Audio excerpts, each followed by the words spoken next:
Welcome to the podcast. This is P is for plog, and we're in race week. Well, race week? Sure. What is that? Race 6 weeks? It's in the lead up few days, just 4 days until I kick off my next big adventure, 40 ultra marathons in a row in a banana suit, picking up trash while collecting acts of kindness. This is the next update in the series of P is for promises. It's update number 5. This is episode number 43 of P is for plog. Let's get cracking. Plug it and tag it and post it and bin it.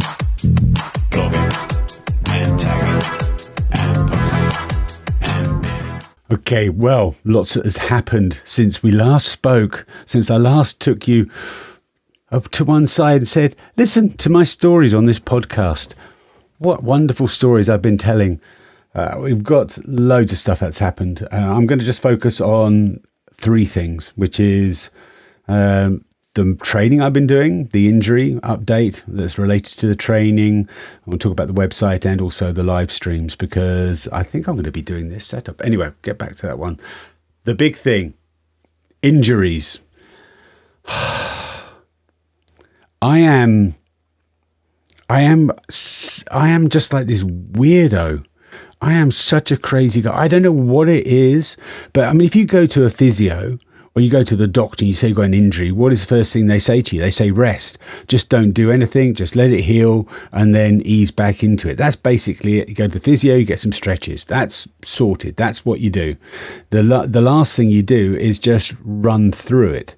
Although every physio that I go to, I think they look in my eyes and they go, he's just going to ignore whatever we say about rest. So they try and sort of figure it out. We're in another situation where I don't know if it is just because I've been a runner for 46 years or because I run so slow and there's no extreme stresses on the body or whatever it is. But the best physical therapy treatment I can get is to run a marathon. And let's put that in perspective. So I think I mentioned about my knee problem. So 10 days ago, well, I first of all been battling with this hip flexor issue for quite a few weeks. It's all compensated from the right leg, went over to the left, sort of the left leg. I was going to the gym, getting all that good stuff done. It seemed to be helping. But then I woke up one morning and I had this horrible under the knee pain, and it was just really painful. I think Googling it tells me it's runner's knee. I've never really had that before. I've had some strains on either side of the knee, but not under it like that. It was just so painful. I just couldn't walk downstairs without doing a little hopple. Those ones where you just do one step at a time, so you don't actually have to put any load on one side of one knee to go down to the next steps or whatever, or you just hold on to the walls and you just sort of float down. I was just having to do that. I could not go down the stairs, and I did 2 days of working at Runx at the store, and it was just so painful. I was like going, this is not good. This is just, all I'm doing is shifting my injuries around my body. It's going from one place to the next place to the next place. What is going on? I talked about Way of Life 2.0 and everything on my socials, but I will admit, as much as I was saying I'm not stressed by it, you can't help but not be stressed by it. You can't help but not thinking like, oh, hang on, in a couple of weeks I'm going to be running 2,000 kilometers in 40 days, which is just ridiculous. How can I even do that with an injury? How can I start off with such a major injury that meant that I couldn't really run? So I took a couple of days off, and it wasn't really helping. And I went, okay, I'm going to try and see if I can go through it. So Saturday, Sunday, couldn't run.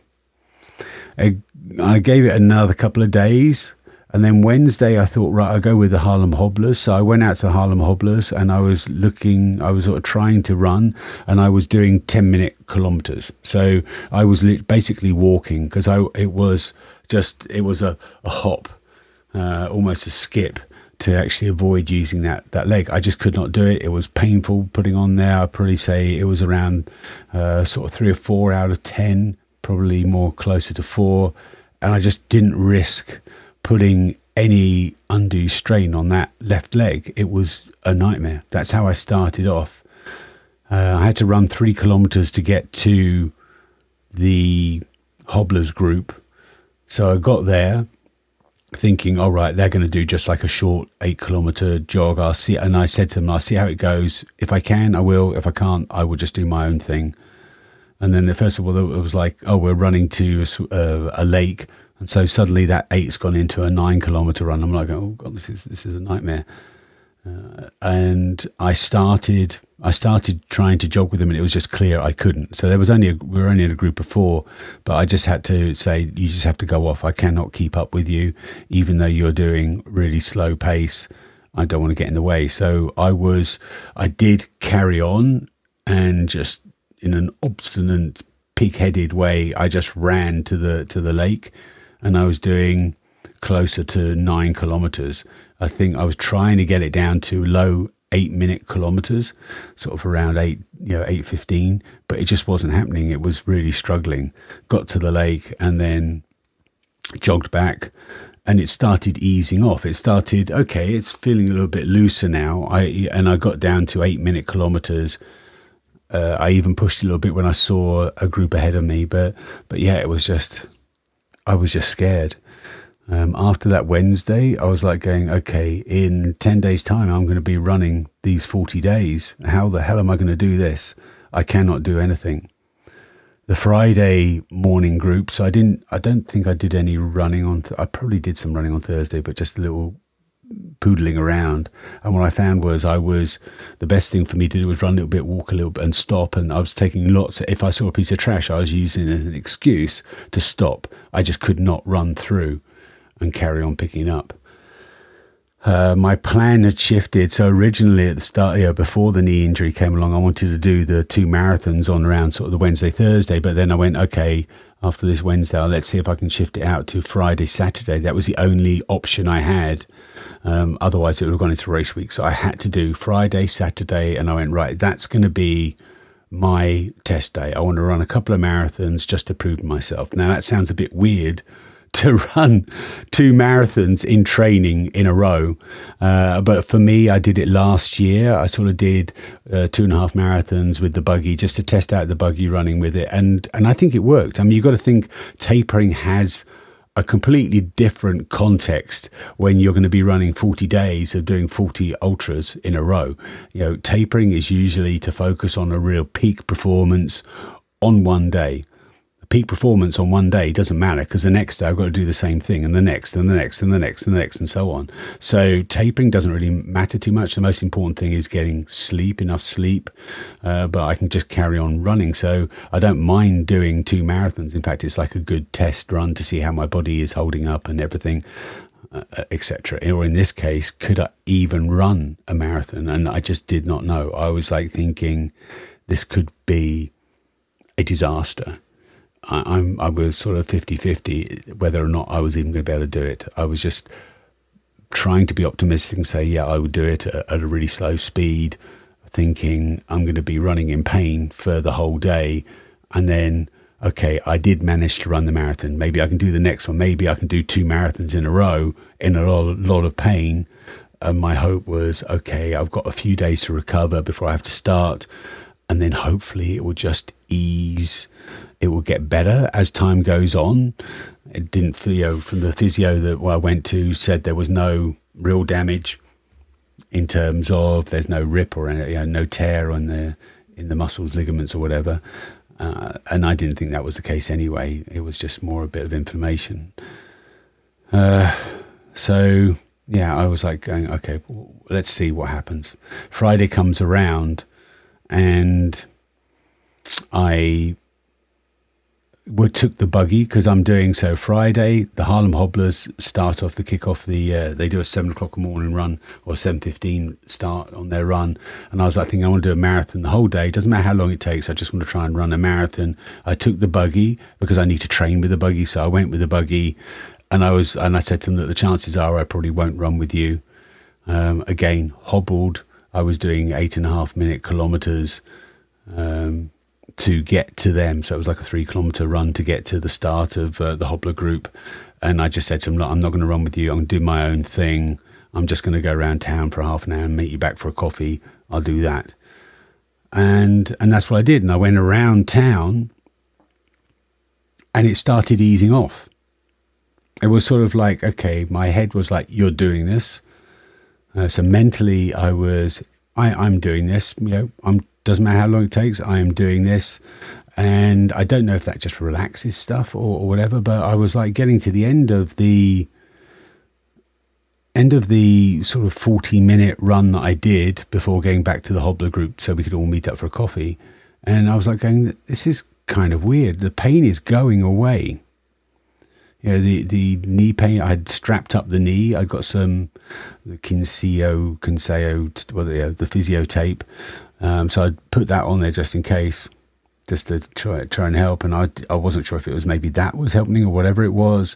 Is by the time I finished that run, I think getting there and doing that little run, I'd done sort of 8 kilometers, and it was starting to ease off. I couldn't really say the knee felt bad. I could feel the hip flexor, if anything, that was a little bit tight or a little bit tender, but it wasn't too bad. Anyway, I had the coffees, had a great time with the hobblers as always.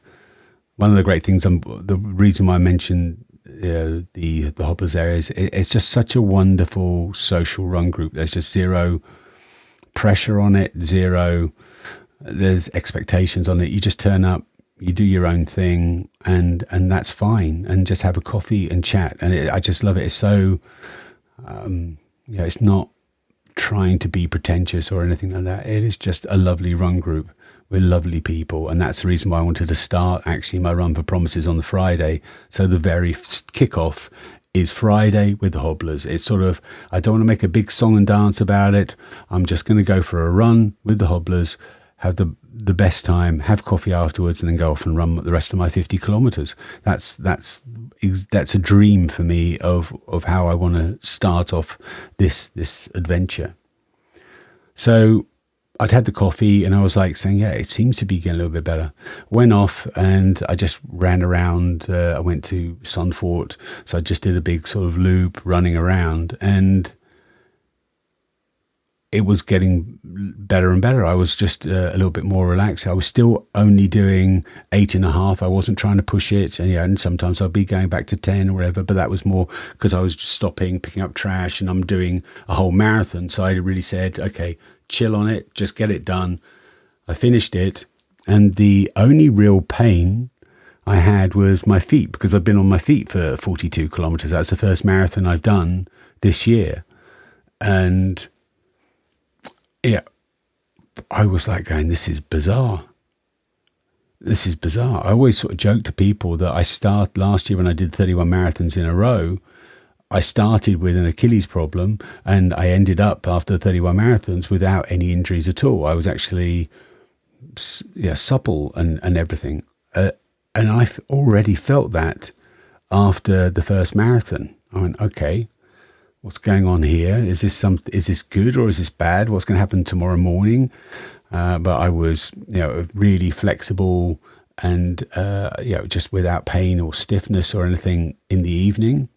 Woke up the next day, didn't feel like I'd run a marathon the day before, because it's really slow. It's not like running a marathon when you're running at top speed. This is just a chilled marathon. So it's not, I'm not anything other than a regular person. But so I started the next day, and I was getting a little bit quicker. Suddenly I'm looking at sevens on, 7 minute plus on, it was under 8 for the kilometers. And then I did park run with a friend, and I was doing 6:30 pace. I wasn't with the trolley. I was just doing 6:30 pace running around. I was like, and this is bizarre. Okay, Paul, take it easy. Really go back a step. And so I was like, okay, this is good. And then, so I did park run. I ran to park run and found another bike on the way there. Is just ridiculous. I have to tell you about the trash in a second. No, I'll tell you about the trash now. The biggest stress of all of these 2 days during the marathon training was finding trash. That was the biggest stress, because I was like going along the road to the beach, and I found this bike, and I was like, the first thing that went through my mind was not, oh, there's a bike, I found a bike. I was like, oh, damn it, I found a bike. If I hadn't have gone this route, I wouldn't have found it until next week. And then when I actually am on my run, then that would have been like 18 kilos straight away that would have been for the run of promises. Instead, I'm just picking up trash in my training run, and I'm losing 18 quick kilos of what I could be picking up, because I want to try and pick up 25 kilos a day. Which means that, you know, that would have been fantastic, would have helped me get it. If I do 25 kilos a day, I get 1,000 kilos by the end of the adventure. I really want to try and hit 1,000 kilos of trash picking up. So I was actually getting, the biggest stress I was getting was, I found a bike, and then the next day I'm running to parkrun, find another bloody bike, and I'm going, oh God, oh no. I have to stop running routes that I have not been on during this marathon. I have to make sure I just follow the same route as the day before. So my goal became not finding trash. In the end, I found 100 kilos of trash in 2 days of running, and 1,000 litres of trash. It was, you know, I'm like, damn it. that's a tenth already of what I need to pick up. But anyway, so I ran to parkrun, did parkrun, and then after that there was another running event. I mean, it doesn't matter. I'm doing distance. It doesn't matter if I join a social run here, social run there. As long as I get that distance, I start the watch in the morning, finish it once I've done the distance I want to do. So I joined the salsa shop has just opened up.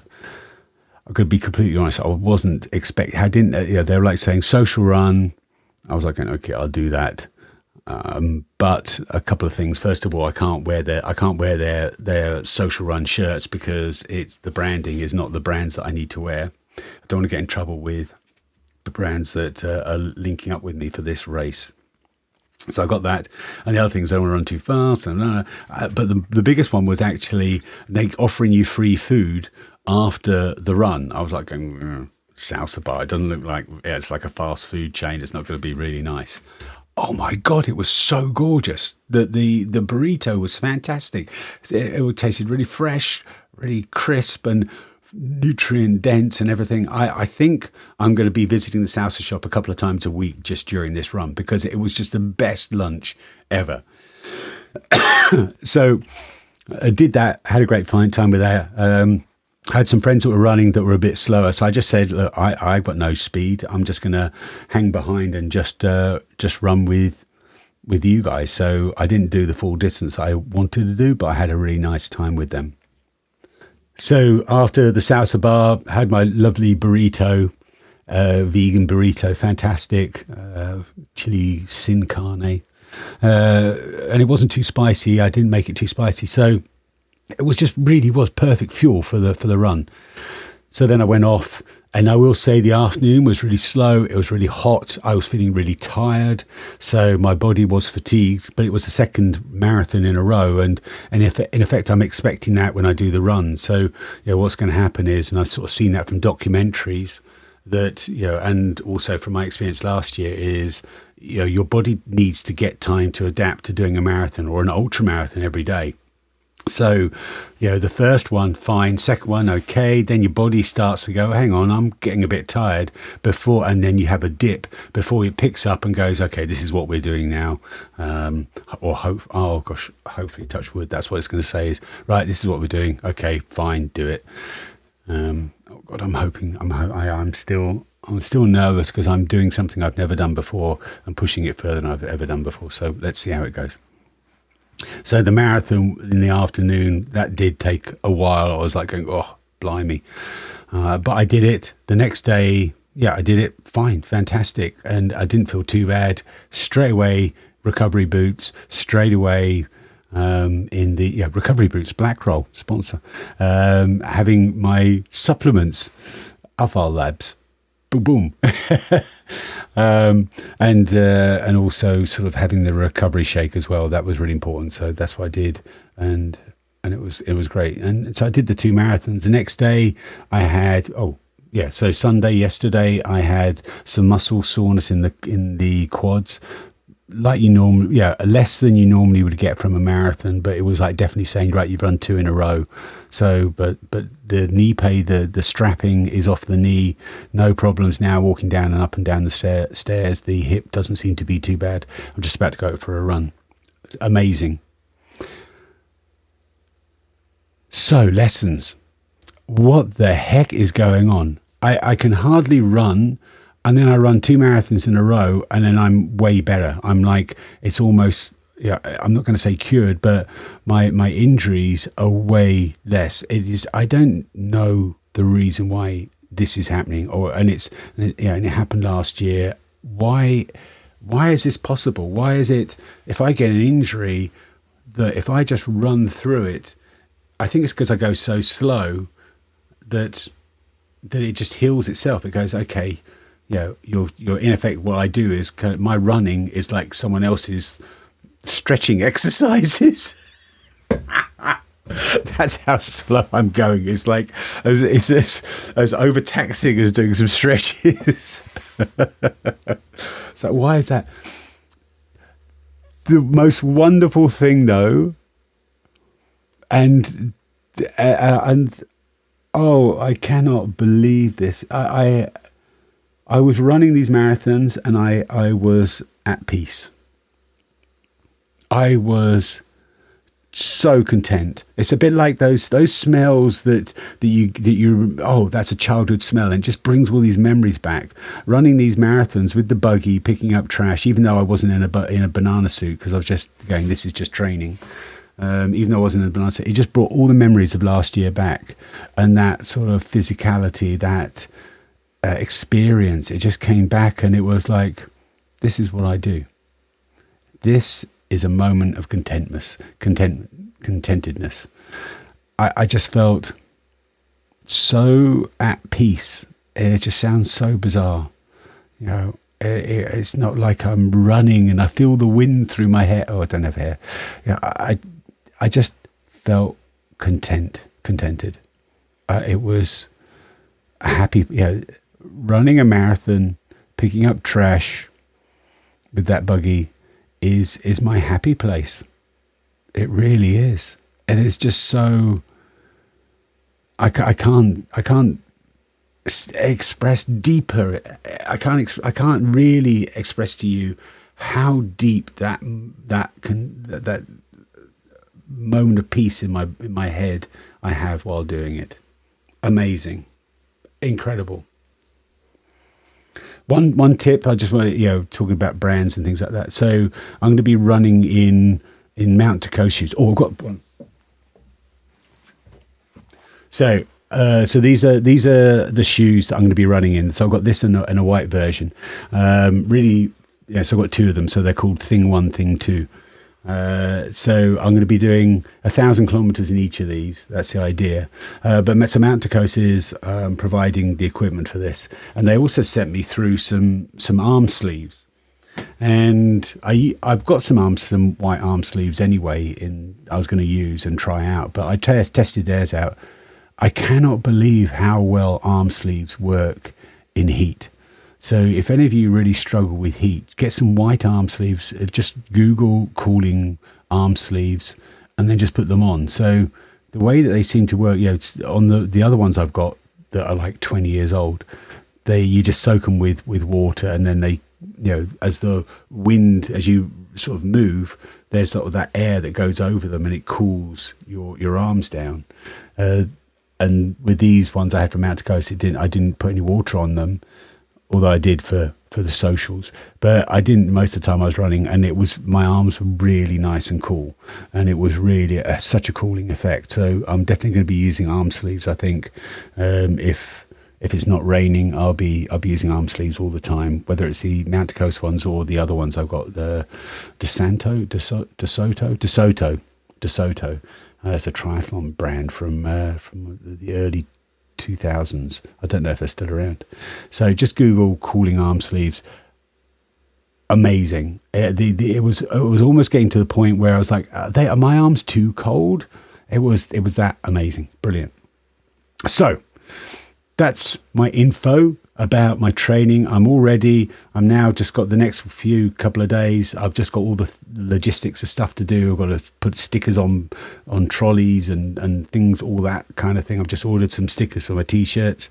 If you're interested, I've also got a couple of these that I can put onto dark t-shirts. So if you've got a dark t-shirt, reach out to me and then I can put it on there for you, and we'll do that. So I'm going to be putting on my socials, probably, in fact, even today, I put on my socials about the plan for t-shirts if people want to buy them and just help support me a little bit. So that's, where, what I'm doing this week. Yesterday, I got the website launched live. So if you go to wayeoflife.com, WAYE of life.com, then you'll see straight away there's a link to the page, or it's just wayeoflife.com/run for promises, and you go straight to the site, and there you can make your promise that I want you people to make. But I'm going to be doing all that in the live stream, so you'll be able to tune into the live stream. So the website's live. I've got to do the Dutch version tonight or Wednesday and make tweaks, and you'll see the schedule. The schedule at the moment is quite raw because we're still filling in gaps, still waiting to hear back from a couple of sponsors just about the details before I can put all the details in. But yeah, it'll be as the days get closer, then you'll see more and more detail in exactly what I'm doing. I'm doing it quite simple in as much as live tracker. So live.garmin.com/way-of-life. You see exactly where I am at any one moment. But on the website, you see, okay, I'm going to be here at 11 o'clock, or I'm going to be here at 4 o'clock. And I'm just going to weave my way around and just have a chilled run there. So there's no fixed route. It's going to be location to location. And I'll just say, right, at this time, this location, this time, this location, that kind of thing. But it all being within quite proximity of each other. So it's not like going from A to B, because I need to get home each day. So the website's live, and then the next thing is the live stream. So I think I'm going to be doing the live streams mainly from here because it's a nice setup. I can just do it here. So you'll probably see me doing all of the most of the live streams from here. I'm going to have loads of guests on. I want to have guests on. If you are in the industry, if you are sort of, someone that is a litter picker or anything like that, and you want to be on a live stream, I've got plenty of slots where I've not got a sponsor for the day. Oh, that's a bit sad, isn't it? Ideally I wanted to have every day with a sponsor. But yeah, if you want to join me on a live stream, you've got something to say or whatever, you want to do some your own promotion, you can join me for the live stream. So just reach out to me, and maybe you can join me for the live stream. I just want to hear about your story. I don't want you to, it's not about, Paul, you're doing a great job. I don't want that. So I want to sort of use that as a platform really to hear about you and the effort you've got. So it has to be worthy. So I'm not just going to say yes to everyone. So the live streams are going on. I'm really excited. I'm going to be using StreamYard, which means I should technically be able to stream live to Instagram and YouTube and even Facebook and LinkedIn. I'm not sure if I'm going to do LinkedIn at the same time. I don't know how it's going to work, so I might suddenly appear on a live stream on Instagram and YouTube in the coming days, where I'm just doing a test and see how it goes, because I need to get used to how all the controls. But technically, theoretically, this should really up the level of my live streams, because one of the things I really want to do on the live streams is have headshots of people telling me what their promise is. So, if you want to be in a post, or if you want to tell people what I'd love for you to do, or rather not if you want to, but what I'd love you to do for me is literally just have your phone, look into the phone, just sort of look into the camera and say, my promise is, and just what is your act of kindness? What are you going to promise to do as part of this run? And I want to sort of share sort of 4 or 5 each day at the end of the live stream, because I can just sort of play those videos on the live stream, because it's a sort of a nice slick setup on StreamYard. But then I'll also put it in my posts as well.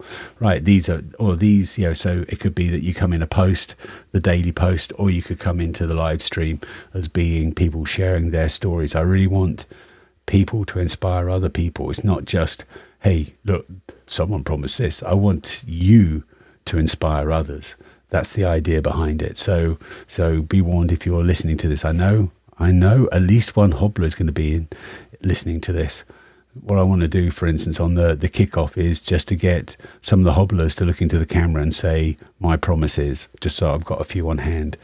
don't flood me in one go, because I'll kind of do the best of the day, and sometimes we'll have a theme. So if you if you want to, just any time during the 40 days, just do that. There are details on the website about how you can do it.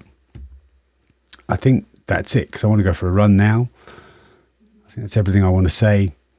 30 minutes on the dot, just over.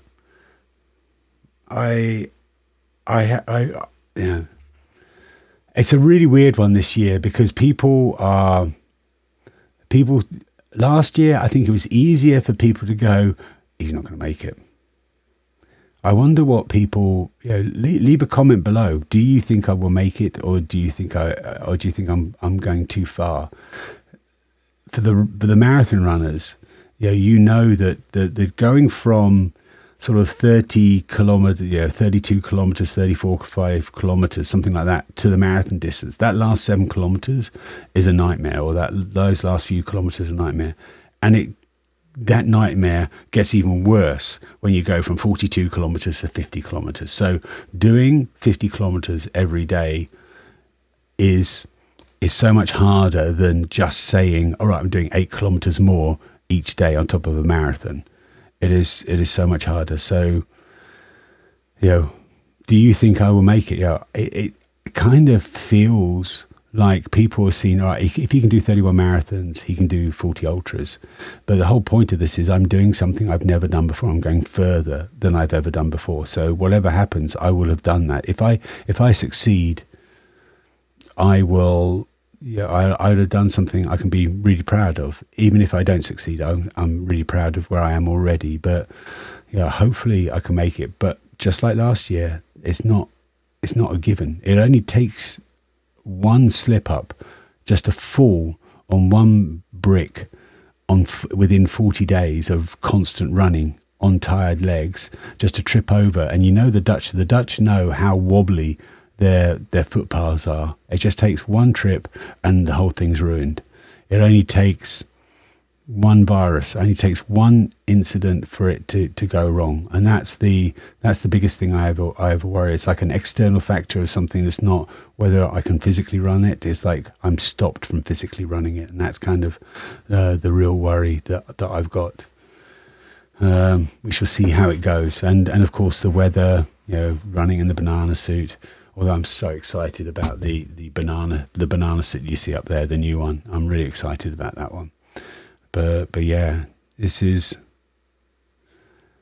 that emotion I had when I ran these 2 marathons over the last couple of days.